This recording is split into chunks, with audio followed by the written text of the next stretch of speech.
Je suis colère. Spotify vient d'annoncer la suppression du paiement pour les titres faisant moins de 1000 écoutes par an. Alors je suis pas spécialiste du music business, mais j'aimerais qu'on en parle. En résumé, il y a eu quelques annonces faites par Spotify pour l'année 2024 à venir. Donc notamment l'idée que toute chanson qui fait moins de 1000 streams par an ne sera pas rémunérée, voilà tout simplement. 1000 streams c'est environ 3 $, quelque chose comme ça, 3-4 $. Si ta chanson fait moins de 1000 streams par an, tu peux t'asseoir sur ces 3 sous. Je suis colère. À la place, tout cet argent non distribué serait reversé, remis dans le pool Spotify pour être reversé aux vrais artistes, ceux qui font du stream, ceux qui font du chiffre, qui justifient ça pour expliquer que ils vont mieux payer les autres artistes. Alors déjà, Spotify qui fait croire qu'ils sont du côté des artistes, personnellement, j'ai un gros doute quand même. Déjà d'une part parce que c'est l'un des services qui paye le moins les artistes. Un stream Spotify, c'est en gros la moitié d'un stream Apple et c'est le quart d'un stream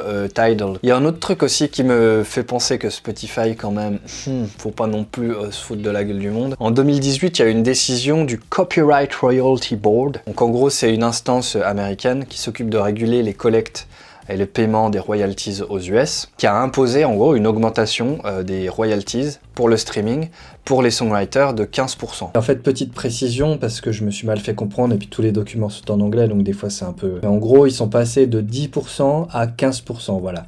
Ils ont augmenté de 5 points. C'est pas une augmentation de 15% du total, mais c'est une augmentation de 5 points. La part qui est censée être reversée par les services de streaming aux songwriters, donc voilà. Pour que les artistes, les créateurs soient mieux payés tout simplement. Évidemment, qui est-ce qui est allé au tribunal pour s'opposer?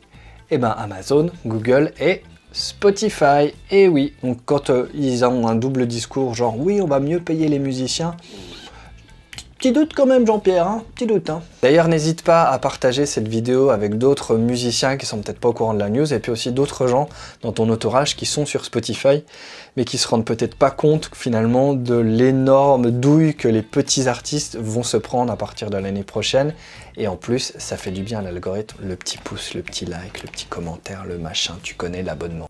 Alors, il faut savoir qu'aujourd'hui, sur Spotify, il y a environ 100 millions de titres et 37,5 millions de ces titres sont au-dessus du palier de 1000 écoutes par an. On va faire un peu de maths, ça veut dire que 63 millions de titres ne vont plus générer d'argent pour les artistes. Donc si on fait un calcul très très large, on va dire que 1000 écoutes ça fait 4 $. Bon c'est un calcul un peu je crois sur une fourchette relativement haute. En gros 63 millions x 4 ça fait 252 millions de dollars. Donc ça on imagine si chaque titre faisait 999 streams, voilà, il passait pas le palier, fait dans la poche de Spotify 252 millions. Alors évidemment, sur les 63 millions de titres qui génèrent moins de 1000 streams, il y a pas mal de titres qui font 15 streams. Donc même si on prend la moitié, 31 millions, va nous faire x 4 $, 126 millions de dollars. On reprend encore la moitié, on va imaginer que ça fait que 500 streams. Et bah ça fait quand même toujours 63 millions de dollars. Quand bien même ça ferait qu'1 million de dollars, quand bien même ça ferait qu'1 $, c'est une question de principe. Encore une fois, une énorme manne financière sur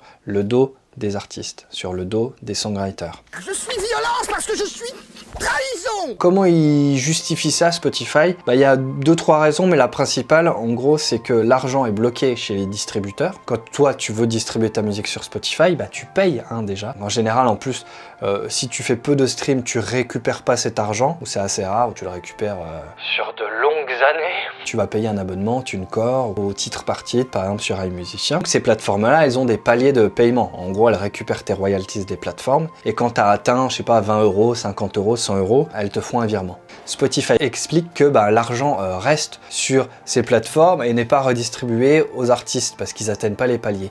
Donc tant qu'à faire, autant pas faire en sorte que l'argent soit sur les comptes des distributeurs, mais plutôt sur le compte de Spotify. Eh oui, pas bête, hein. Sauf que par exemple, parfois, l'argent des royalties qui n'est pas encore distribué, tu peux l'utiliser comme crédit. Je crois que iMusician, il proposait ça. Plutôt que de te verser tes thunes sous forme de paiement, tu peux l'utiliser comme crédit pour uploader d'autres titres, tu vois. Donc être quand même dans une démarche de faire vivre son projet, par exemple. Donc la justification, bon...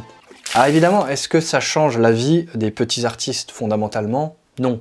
Une majorité d'artistes, on le voit dans les chiffres, voilà, c'est peanut. Quand bien même tu ferais 1000 streams par an, tu vas t'asseoir sur 2 €, 3 €, bon, Tu vas dire, ça va pas changer ta vie. Ok, encore une fois, c'est une question d'éthique et de principe. N'oublie pas que Spotify est allé au tribunal pour éviter de mieux payer les songwriters. Faut quand même le garder en tête. Par contre, ils vont récupérer une grosse manne financière. Donc, on peut s'imaginer que, dans un monde idéal, Spotify va peut-être largement augmenter le paiement par stream pour les artistes restants, ceux qui arrivent quand même à générer un tout petit peu plus de trafic, sans même parler des énormes. Augmenter le prix payé par stream, moi je verrais ça plutôt positivement. S'ils arrivent à doubler, peut-être pas doubler, mais augmenter largement, hein, pas un petit pourcentage de 5-10%, parce que ça serait vraiment du foutage de gueule, mais largement augmenter le prix payé par stream aux autres artistes, je dis pourquoi pas? C'est faire. Les autres artistes, ils font en sorte peut-être d'être écoutés, ils font des démarches pour se promouvoir, etc. Parce que c'est pas que non plus les gros artistes des majors qui arrivent à générer plus de 1000 streams. Hein.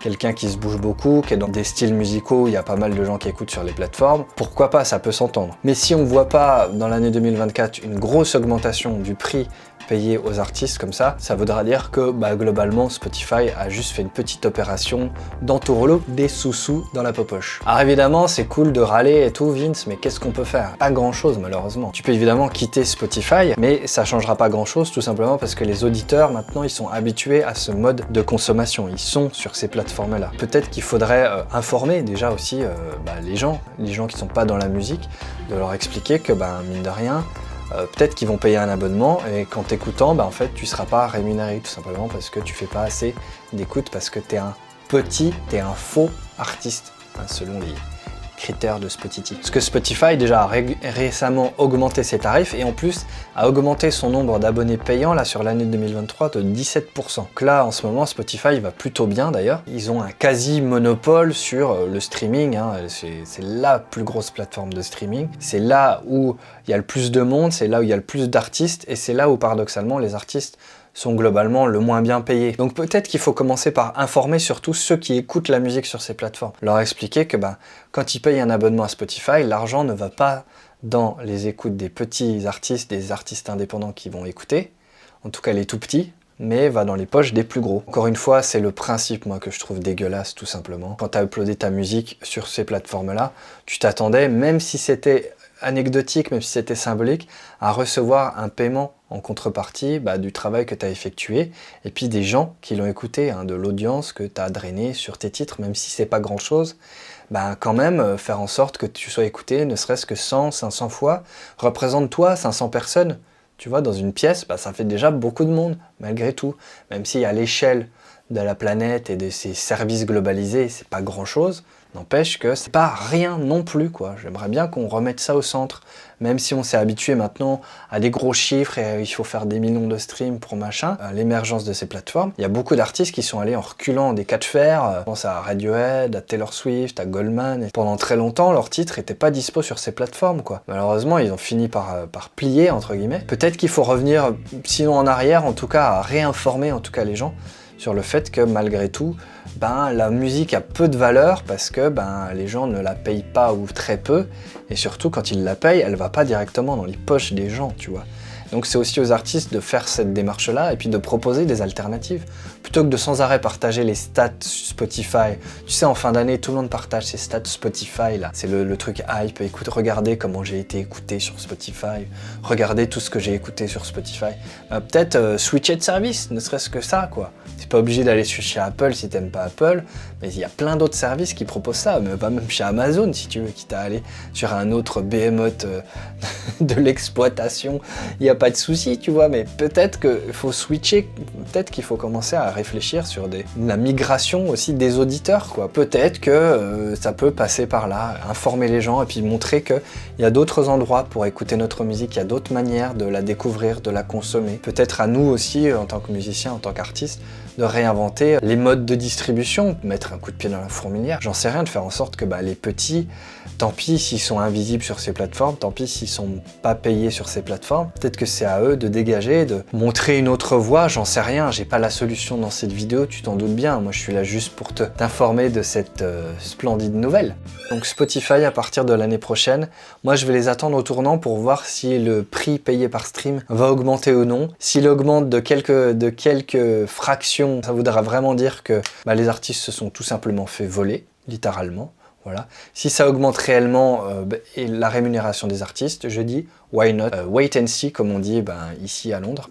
Je suis un tout petit peu suspicieux parce que, rappelle-toi encore une fois, Spotify est souvent en conflit dans les tribunaux pour éviter de devoir payer les artistes, les créateurs. Donc, quand ils te disent qu'ils font ça pour les artistes, faut toujours lire entre les lignes. Je pense qu'ils se soucient plus de leurs actionnaires, puisque Spotify c'est une société cotée en bourse, que des artistes qui sont le terreau et qui font finalement aussi vivre leur plateforme. Voilà. Je sais pas, hein, si des gens de Spotify veulent venir me causer, il n'y a pas de souci, je suis ouvert au débat, mais moi j'attends de voir quand même parce que c'est une décision qui est quand même abusée pour les petits. Voilà, je serais ravi d'avoir ton avis en commentaire. J'avais fait un petit short là-dessus qui avait bien fait réagir et je voulais faire une vidéo un peu plus longue pour poser un peu plus les choses, pour qu'on en discute un peu plus. N'hésite pas à me donner ton avis en commentaire si tu as des idées aussi de ce qu'on peut faire pour que nous, en tant que petits de ces plateformes-là, on puisse faire autre chose. Ça pourrait être cool d'en discuter en commentaire et n'hésite pas à t'abonner, à liker, pense à l'algorithme. J'en ai bien besoin. Je te remercie, fais plein de musique. Ciao.